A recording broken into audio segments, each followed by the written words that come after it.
মিষ্টি কুমড়ার খোসাকে ফেলে দিচ্ছেন, ফেলে না দিয়ে ঠিক এভাবে একদিন বানিয়ে দেখুন। এই শীতের সময় বিশেষ করে গরম ভাতের সাথে জাস্ট জমে যাবে। তো শুধুই খোসাগুলোকে একটু ছোটো ছোটো করে কেটে খুব ভালো করে পরিষ্কার করে একটু লবণ দিয়ে সামান্য একটু পানি দিয়ে সিদ্ধ করে নিলাম। শীতকালে সবজিগুলো এতটাই ফ্রেশ টাটকা থাকে, খোসা সহ। দেখেন খোসাটা কিন্তু 2 মিনিটের মাঝেই সিদ্ধ হয়ে গেছে, সামান্য একটু পানি দিয়েছিলাম। যাই হোক, তারপরে 2টো পেঁয়াজ, এখানে বেশ কিছু কাঁচামরিচ আর হাফ রসুনের কোয়া খোস ফেলে দিয়েছি। তারপর এখানে 3টা চিংড়ি মাছ দিয়ে দিলাম, একটুখানি হলুদ গুঁড়ো জাস্ট কালারের জন্য। এবার খুব ভালো করে পেঁয়াজ মরিচ তারপর রসুনটাকে ভেজে নেব। কালারটা কিন্তু চেঞ্জ করা যাবে না, একেবারে ব্রাউন করা যাবে না, তাতে করে কিন্তু টেস্ট ভালো আসবে না।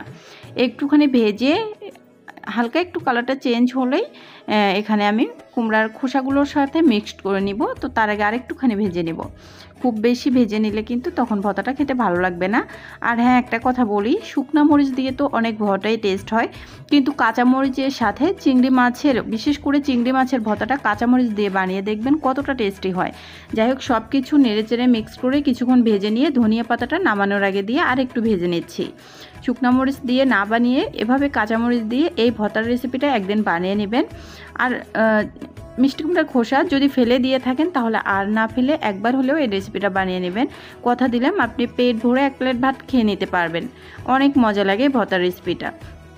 এখানে যদি আপনি চিংড়ি মাছ অ্যাড না করেন তাহলেও কোনো সমস্যা নেই। সো আমি ব্লেন্ড করে নিচ্ছি, আপনারা চাইলে পাটায় বেটে নিতে পারেন। তো রেসিপিটা যদি একটু হলেও ভালো লেগে থাকে তাহলে ফেসবুক, ইউটিউব যেখান থেকে দেখেন না কেন আমার পরিবারে যুক্ত হয়ে যাবেন। আর দেখার পরে যদি একটুও ভালো লাগে তাহলে অবশ্যই একটা হলেও লাইক কমেন্ট করে শেয়ার করে দিবেন। একবার হলেও ট্রাই করে দেখবেন। ভালো থাকবেন। আল্লাহ।